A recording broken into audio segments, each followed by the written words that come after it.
I always wonder, if I had been born a few years later, would my life have been different? Would my parents have treated me the same way they did my sister?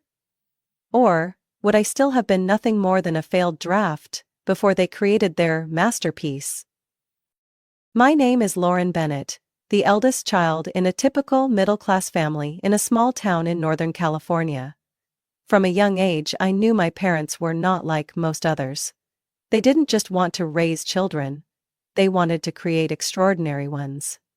My father, Richard Bennett, a software engineer, had an unshakable belief in science and data. My mother, Catherine Bennett, an ambitious elementary school teacher, was convinced that the right educational methods could turn any child into a genius. They started with me. Children's books lined our shelves, flashcards, math games, and cognitive development exercises filled our small home. By the time I turned 2, my mother was already teaching me the alphabet and introducing me to numbers. If I didn't learn fast enough, I could see the disappointment on her face. By the time I was 3, family dinners were no longer about conversation. They had become mini tests on vocabulary and logical reasoning. But there was one problem. I wasn't a prodigy. I learned to talk, walk, and recognize colors just like any other child.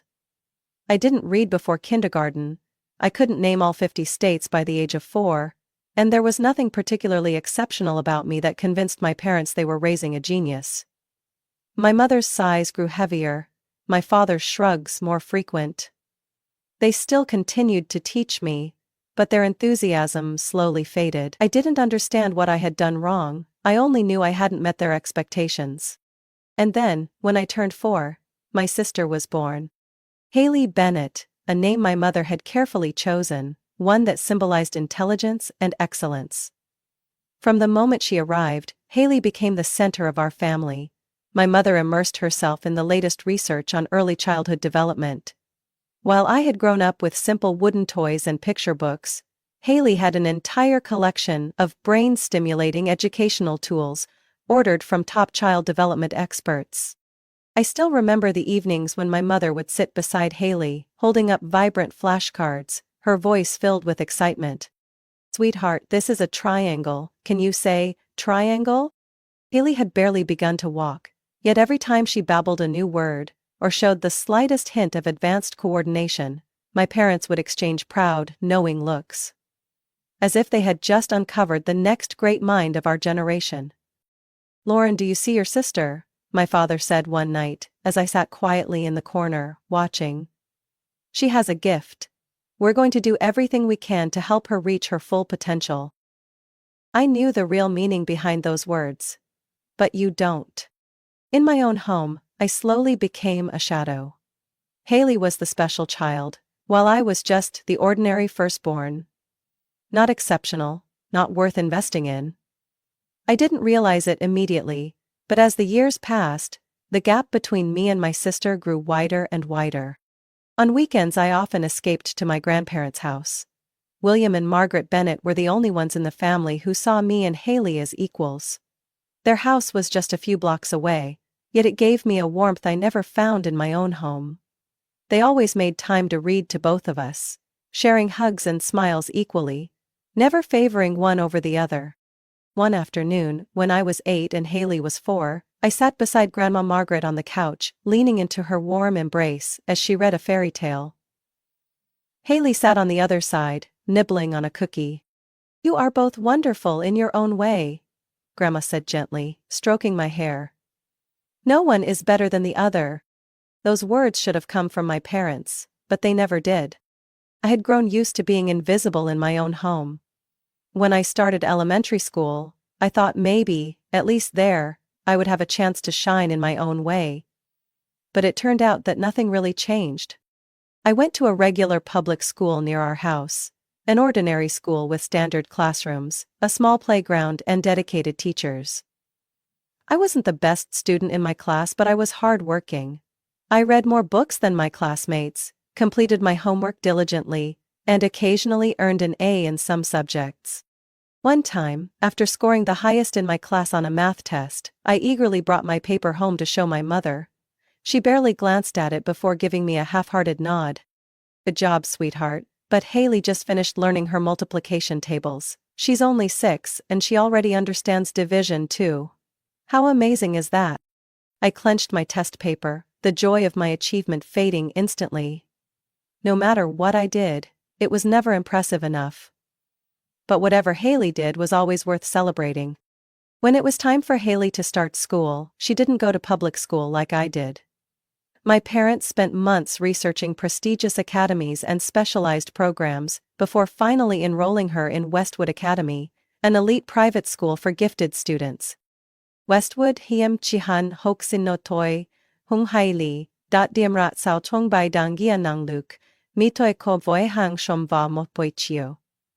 Chung bai biet, con bi ko tiem nang, nen fai dao, tu va gokchusom. Investment, a word that felt so foreign when talking about children. But to me, it perfectly described how my parents saw the two of us. Haley was a valuable investment. And me? I was just a part of the family, in the most insignificant way. Every day my parents drove Haley to her prestigious school, one with sprawling soccer fields, an Olympic-sized swimming pool, and a curriculum designed for exceptional talent. Meanwhile, I walked to public school like any other ordinary kid. When Haley excelled in her exams, my mother rewarded her with expensive gifts, limited edition dolls, the latest iPad, anything she wanted. When I scored high on a test, I received a nod of acknowledgement or, if I was lucky, a half-hearted, "Good job, sweetheart." These differences grew over time, until they became an unspoken reality in my life. But the moment I truly realized my place in the family was when I turned 13. I had my own bedroom since I was little. Not very big, but it was my personal space. I had spent months decorating it just the way I liked. Posters of my favorite bands, neatly arranged bookshelves, and sentimental trinkets carefully placed on my desk. It was the one place in the house where I felt like I had any control. But then, Haley decided she wanted my room. "Mom, Lauren's room is bigger than mine," my sister complained over dinner. "I have so many books and study materials, but my room is too small. I don't have enough space to study." I immediately looked at my parents, waiting for them to dismiss the ridiculous request. But instead, I saw them exchange glances, as if they were actually considering it. "She has a point," my father mused. "Lauren, do you really need such a big room?" "Of course I do," I shot back. "It's my room." But my mother simply smiled. A soft, knowing smile I had seen too many times before. The kind of smile that meant she had already made up her mind, no matter how much I protested. "You'll still have your own room, Lauren, just a smaller one, you understand, don't you? Haley needs the space for her studies. She has a bright future ahead of her." Her voice carried an unspoken message. "And you don't." The next day when I got home from school it was already done. They had moved all my belongings into the smaller room that used to be Haley's. My old room was now empty, its walls bare and cold. And Haley? She was already settling in, arranging her things in my room. My former room, no longer mine. "Thanks, sis," Haley said, her voice completely devoid of guilt. "I'll make good use of it." I stood frozen at the doorway, feeling as if I had been pushed out of my own family once again. That night, I lay on the small bed in my unfamiliar new room, staring at the dark ceiling. This was the end. I knew then no matter how hard I tried, I would always come second in this house. High school passed by faster than I expected. I wasn't the top student, but my grades were solid. Good enough to apply to several universities with strong business programs. I spent months researching schools, writing essays, and participating in extracurricular activities to strengthen my application. I knew Ivy League schools were out of reach, but I didn't care. I just wanted a chance to study, to leave this house, and start a new life. I had a list of schools that fit my goals, ones with promising programs. One Sunday evening, as the family sat around the dinner table, I gathered all my courage and spoke about my plans. "I've applied to a few universities," I said, keeping my voice steady. "The business program at the University of California, Santa Barbara looks great, and I think it would be a good fit for me." My father set his fork and knife down, looking at me with an unreadable expression. We need to talk about this, he said. A sinking feeling formed in my stomach. Lauren, we won't be able to support you financially, my mother added. We need to focus on Haley's future. She has a real shot at an Ivy League school and we have to prepare for that. I froze. What are you saying? I asked, trying to keep my voice calm, but my heart had already dropped to the pit of my stomach. You know, my father said, as if he were offering me wisdom. College isn't the only path. You can start working right after high school, or, if you really want to continue studying, you can figure it out on your own. Get a job. Take out loans. I turned to Haley, who was casually cutting her steak, seemingly uninterested in the conversation. And what about Haley? I asked, though I already knew the answer. My mother smiled proudly. She has incredible potential, and Ivy League schools are highly competitive. Tuition will be expensive, but investing in Haley is the right decision. I gripped my fork tighter, feeling the last bit of hope drain from me. You really think I don't deserve to go to college? I asked, my voice shaking with anger. It's not that, Lauren, my father sighed. It's just, you haven't shown any outstanding achievements like Haley has. We have to be realistic. Realistic? Reality was that I had worked tirelessly for years, only to be met with this indifference. The air around the table grew heavy. I had lost my appetite. Without saying another word, I pushed my chair back, stood up, and walked away. I went straight to my grandparents' house. When Grandma Margaret opened the door and saw the frustration and pain on my face, she immediately pulled me inside. "What's wrong, sweetheart?" she asked, her voice full of concern. I sank into the couch, trying to hold back tears but failing. "They won't pay for my college," I choked out. "They said they need to save everything for Haley. They said I'm not worth investing in." Grandma Margaret and Grandpa William exchanged a glance. It wasn't one of surprise. They had witnessed this favoritism for years. But this time, there was something different in their expressions. Grandpa William sat beside me and placed a firm hand on my shoulder. "Lauren, you deserve this opportunity," he said, his voice unwavering. "You've worked hard, and we won't let you be left behind like this." I looked at him, not understanding what he meant. "Do you know why we've always saved our money?" Grandma Margaret asked, her gaze gentle but firm. "Not just for a comfortable retirement, but to help the people we love when they need it most." I looked up, my heart pounding. "You don't have to worry about tuition," Grandpa William said. "We'll cover all of it." I could barely believe what I was hearing. "But that's too much money, I can't." "You can and you will," Grandma Margaret interrupted, her voice unwavering. "We're not doing this out of obligation, Lauren. We're doing it because you deserve it." Tears welled up in my eyes. Not from anger or helplessness this time, but from the overwhelming relief of knowing that I wasn't alone. For the first time in years, I felt like someone truly believed in me. I was going to college. I was leaving that house. And I was going to prove that I was not the failure my parents thought I was. Stepping into college was the biggest turning point of my life. For the first time, I left the home where I had always been overlooked, and entered a world where no one knew me as the child with no potential from the Bennett family. I could finally start over. I enrolled at the University of California, Santa Barbara, majoring in business. Thanks to my grandparents, I didn't have to worry about tuition, but I told myself I had to work twice as hard to make them proud. In my first semester, I got a part-time job in the finance department on campus, a small office position that gave me access to professors and investment research. I quickly discovered something about myself. I had a knack for analyzing market trends.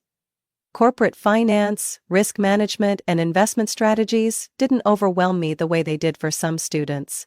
I thrived on them.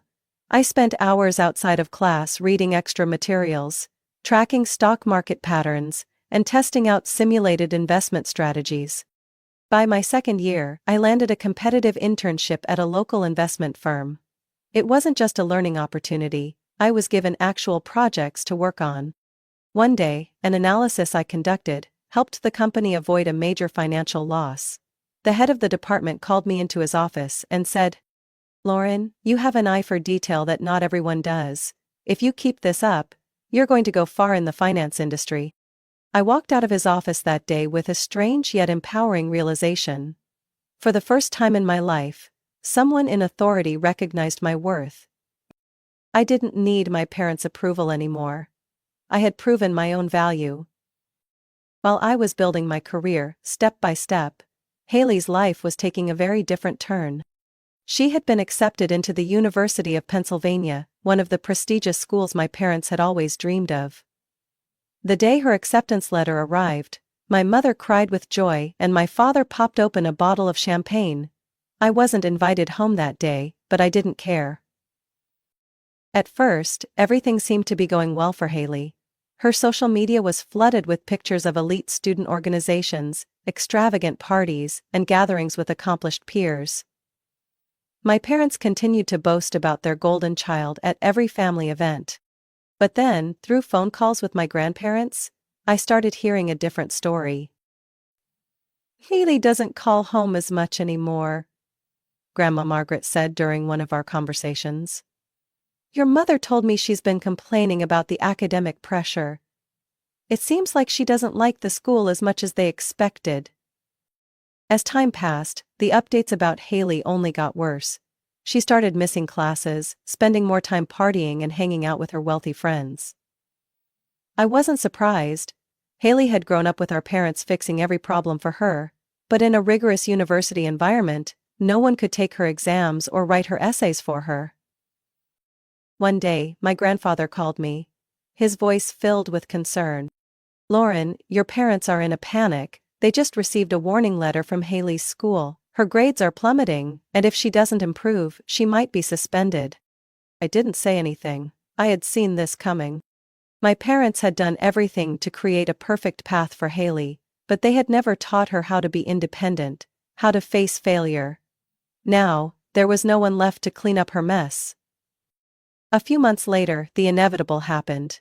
Haley was expelled due to poor grades and repeated disciplinary violations.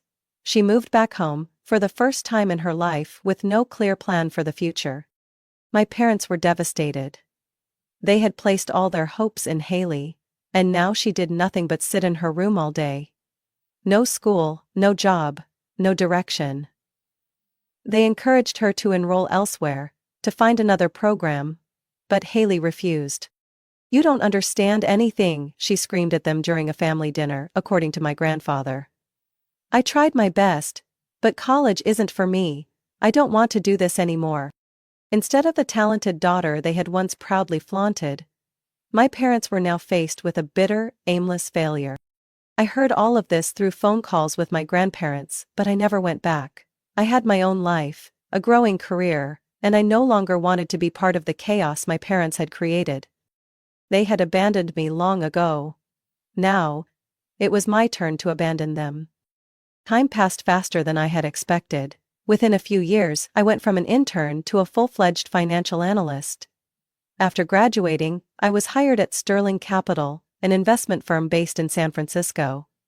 Starting as a junior analyst, I gradually proved myself through high-stakes projects, leveraging my ability to assess risks and predict market trends. 3 years later, I was promoted to investment specialist, overseeing major client portfolios. I'll never forget the feeling of stepping into my new office, looking out over the San Francisco skyline from the 25th floor of Sterling Tower. I had earned this position on my own. No favors, no validation from my parents. My life was filled with strategic meetings, financial reports, and decisions that impacted millions of dollars. I had little time to think about the past. The people who once saw me as the failed draft no longer mattered. But fate, it seemed, had a way of bringing me back to my past, in the most unexpected ways. That Saturday afternoon, I was standing in line at the grocery store, when I heard a familiar voice behind me. "Lauren, is that you?" I turned around and came face to face with my mother, Catherine Bennett. She looked much older than the last time I had seen her, but in her eyes, I saw something I couldn't quite place. Was it happiness? Or a desperate attempt at reconciliation? "My God, I can't believe it's you." She placed a hand over her chest, staring at me as if she wasn't sure I was real. Beside her stood my father, Richard Bennett. He remained silent, studying me for a long moment before giving a slight nod. "It's been years since we last saw you." I didn't know how to respond. The distance between us wasn't accidental. It was a choice I had made, one I had never regretted. But now, standing in front of me, my parents no longer carried the same prideful air they once did. There was something softer about them. "Are you doing well?" my mother asked, her voice growing quieter, as if afraid my answer might hurt her. I hesitated for a moment before replying simply, "Yes, I'm doing well." "That's wonderful." She smiled, but it was an awkward smile. "Your father and I would love to have you over for dinner one night, just a family dinner. It would mean a lot if you could join us." I was ready to refuse immediately, but then I paused. Partly out of curiosity, partly because I wanted to see how my family had changed after all these years. "All right." A few days later, I stood in front of the house I once called home, but now it felt completely foreign. As I stepped inside, everything still looked the same. The old sofa, the long dining table, the framed photos on the walls. But there was one major difference. I no longer felt like I belonged here. Dinner began with small talk from my parents. They asked about my job, trying to sound interested, even though I knew they didn't understand a thing about finance. But the atmosphere shifted as soon as a high-pitched voice rang out from the front door. "Sorry everyone, I'm late." Haley walked in, her arm linked with a well-dressed man. "This is Ethan, my boyfriend," she announced proudly, her eyes sparkling with excitement. Ethan shook hands with my parents, flashing a polite smile. He looked a few years older than Haley, dressed in expensive attire, his hair perfectly styled, clearly someone from a wealthy background. Throughout dinner, Haley couldn't stop talking about Ethan. Ethan works in real estate. His family owns multiple commercial properties in New York. He's currently investing in a highly promising new project. My mother lit up with enthusiasm at the mention of that. "That's amazing! Haley, you've finally found someone who can help you settle down in life." I remained silent, observing. So this was the path Haley had chosen. An easy way out, rather than making it on her own. Midway through dinner, Haley turned to me, flashing a smug smile I recognized instantly. "Still single, Lauren?" she asked, her voice laced with condescension. "Spending too much time on work isn't good for you, you know. In the end, happiness is more important than money, right?" I set my fork down and looked at her calmly. "Haley, I don't earn money to buy happiness," I said, my tone steady. "I earn money, so I'll never have to depend on anyone else." The room felt uncomfortably silent. My parents avoided my gaze. Ethan glanced at Haley, looking slightly confused. "And Haley?" Her expression froze for a brief second before she forced out an awkward laugh. I had once been a shadow in this family. But now, I was the only one standing on my own 2 feet. After years of hard work, I had achieved something I once thought was impossible. I was promoted to Director of Investments at Sterling Capital. It was one of the biggest milestones of my career, proof of everything I had worked for. News of my promotion quickly reached my grandparents. When I called to tell them, Grandma Margaret's voice overflowed with pride. "You've done wonderfully, Lauren. We always knew you were meant for great things." "We need to celebrate," Grandpa William added enthusiastically. "A special occasion like this can't go unrecognized." I thought for a moment, then nodded. Yes, this was worth celebrating. I decided to host a promotion party, a chance to share this victory with the people who truly mattered in my life. Since I didn't have much free time, I transferred money to my mother and asked her to handle the arrangements. After all, she had always been good at organizing family events. I told her to keep it simple but elegant, just a small gathering at home with family and close relatives. My mother seemed thrilled that I entrusted her with this. "Leave it to me, sweetheart, I'll make this party extra special." But I had no idea that her definition of special was completely different from mine. I walked into my parents' house with a smile on my face. but it disappeared within seconds. The house was over-the-top decorated, fresh flowers, silk ribbons, elaborate banners with the words, "Congratulations" written in big bold letters. I scanned the room, looking for the missing part of the message. Then I froze. Right in the center of the living room, hanging on the biggest wall, was a golden banner that read, "Congratulations on the engagement of Hailey and Ethan." I felt like I had just been punched in the stomach. I spun around to face my mother. She stood beside my father, both of them chatting happily with a few guests. When she saw me, her face lit up with excitement. "Lauren, you're here! Isn't everything wonderful?" I could barely breathe. "What the hell are you talking about?" I asked, my voice dropping low as I struggled to keep my composure. "This was supposed to be my promotion party." My mother chuckled lightly, as if I were misunderstanding something trivial. "Auroran, don't you think this is also a special occasion worth celebrating?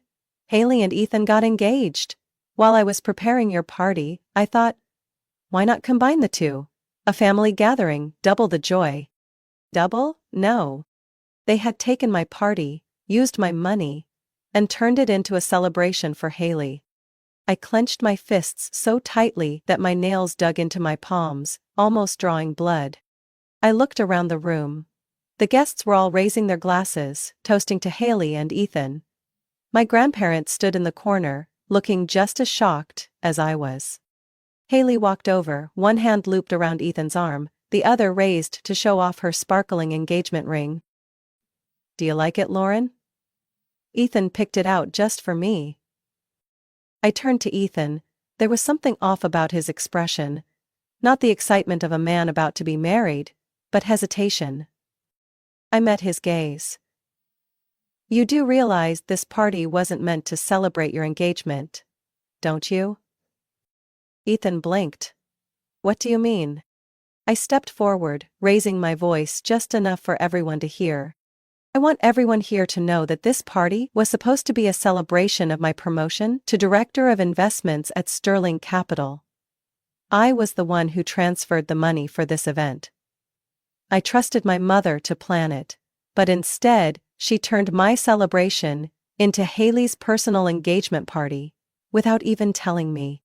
The room fell silent, so quiet I could hear my own breathing. Ethan slowly turned to Hailey, his face growing cold. "You told me this was just a small family gathering where your parents would announce our engagement." His voice was sharp. "You never mentioned that you stole your sister's party." Hailey's eyes widened in disbelief. "Ethan, don't listen to her, she's just jealous." Ethan took a step back, disappointment flashing across his face. "I think we need to talk. Alone." Hailey looked around desperately, searching for help from my parents, but for the first time ever, they had nothing to say. Then, I felt a firm hand on my shoulder. I turned. It was my grandfather, William. "Lauren?" he said, his deep voice steady. "Your grandmother and I have thought long and hard about this. We've changed our will. Our entire estate will go to you." My mother gasped, horrified. "Dad, you can't do this, Hailey." "Yes we can," Grandma Margaret cut in firmly. "Lauren is the only one in this family with perseverance, integrity, and real dedication. We trust her." The room remained dead silent. I took a deep breath, then turned toward the door. "I think I'll be leaving now," I said, not bothering to look back. "And don't ever contact me again." I walked out of that house, feeling lighter than ever. From that night on, I never spoke to my parents or Hailey again. I blocked their numbers, erased their address from my contacts. No more fake phone calls, no more empty justifications. I still kept in touch with my grandparents, the only people who had ever truly loved me without conditions. We continued our weekly dinners, sharing stories about life. With them, I never had to prove anything. They had believed in me from the very beginning. As for my parents, I heard about them through acquaintances. After Hailey's humiliating breakup with Ethan, she continued living at home, bouncing from one failed job to another, never putting in real effort for anything. My parents, having spent their entire lives solving every problem for her, now had no idea what to do except keep enabling her. And me? I kept moving forward. After over a year as Director of Investments, I had helped Sterling Capital achieve record-breaking success. Under my leadership, the company expanded its investment portfolio, reaching unprecedented levels of growth. My strategies didn't just elevate the firm, they made me a respected name in the financial world. Then one day, I was called into a special meeting. As I stepped into the sprawling boardroom on the top floor of Sterling Tower, I noticed every senior executive was present. No one spoke immediately, but I could sense the weight of the moment. Then Jonathan Brooks, the current CEO, stood up and addressed me. "Lauren, we've had extensive discussions about this. The company is at a crucial turning point, and we need a leader with vision. The board has voted, and we would like to offer you the position of CEO of Sterling Capital." I almost couldn't believe what I was hearing. I'm the youngest on the board," I said, trying to keep my voice steady. Jonathan smiled. "Yes. And also the best." I took a deep breath. This was the moment I had once dreamed of. But when it arrived, I didn't feel the need to celebrate wildly. I had walked this path alone, and that made this victory even more meaningful. I became the youngest CEO in the company's history. News spread fast. Financial publications hailed me as a rising force in the investment world. I received endless invitations to conferences, interviews, and exclusive galas.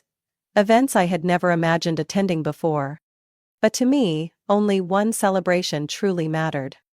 That night I went to my grandparents' house. They had prepared a small dinner, with my favorite stew and a bottle of wine that my grandfather had been saving for a special occasion. "You did it, Lauren," my grandfather said, raising his glass. "And you did it on your own terms." I smiled and clinked my glass with theirs. Outside the window, the lights of San Francisco stretched endlessly, a glowing sea of opportunity. I thought about everything I had endured. The years of being overlooked, the times I was cast aside. The pain of realizing I was never the favored child. But now, I had won. Not because I needed to prove anything to them, but because I had learned the most important lesson of all. My worth was never dependent on anyone's approval. I didn't need a pretend family to rely on. I had built my own life. Lauren Bennett's story is a testament to perseverance, independence, and the power of refusing to let the past define the future. In life, not everyone is born into fairness, but that doesn't mean we can't create our own value. True success isn't about proving something to others. It's about finding your own path and living life on your own terms. Sometimes, letting go of toxic relationships is the first step to achieving true freedom and happiness. What do you think about Lauren Bennett's story? Do you relate to her journey? Share your thoughts in the comments, and don't forget to follow the channel so you don't miss more powerful stories about family, life, and the journey to self-worth.